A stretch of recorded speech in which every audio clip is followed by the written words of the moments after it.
Good morning, folks on the Western Slope. I'm your meteorologist, Barrett Vinson, taking a look outside this morning. We have a beautiful sunrise on deck with absolutely gorgeous, clear blue skies as we have summer temperatures expected to continue with potential fire weather and a windy day overall ahead.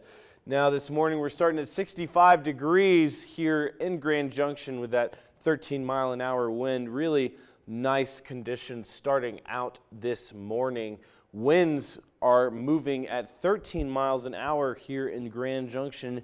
Everywhere else is kind of staying beneath that threshold. We are expected to have a windy day today, though, as winds are expected to get up to 20 to 30 miles an hour, gusting up to 45. Now, for that pollen outlook, nothing has really changed except for a slight uptick in trees due to the fact that we probably have had some of the wind kind of knock around some pollen off those trees. Now, talk about the setup. We got this upper level trough, and this is going to really bring a lot of that warmer air into our region, warm and dry air. Now, this is the setup as far as everything goes. We got these winds coming off of the west coast and really just drying us off. We're going to have a little bit of those temperatures remaining under the 90-degree temperature point for today and tomorrow, but that is expected to change as we remain in those summer-like conditions. Now, as far as the radar is looking this morning, very clear overall and really all across the state of Colorado as well.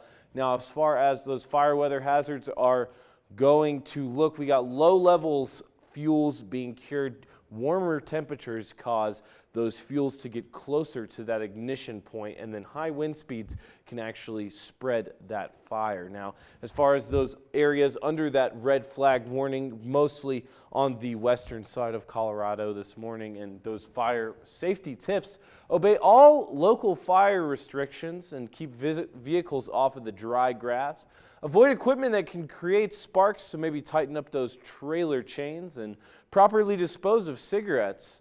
And for those highs today, we will be remaining under those 90-degree temperatures except for Moab. Tonight, overnight lows in the 50s and 40s for beautiful overnight conditions. And then as far as tomorrow, we're looking to be in the same temperature range, kind of underneath that 90-degree temperature point, except for Moab at 92 for tomorrow. Now, as far as averages go, we are right in that threshold for those average temperatures, not even close to breaking that record high of 101 degrees set just a year ago. I'm perfectly fine with staying in the 80s and not even getting close to that right there.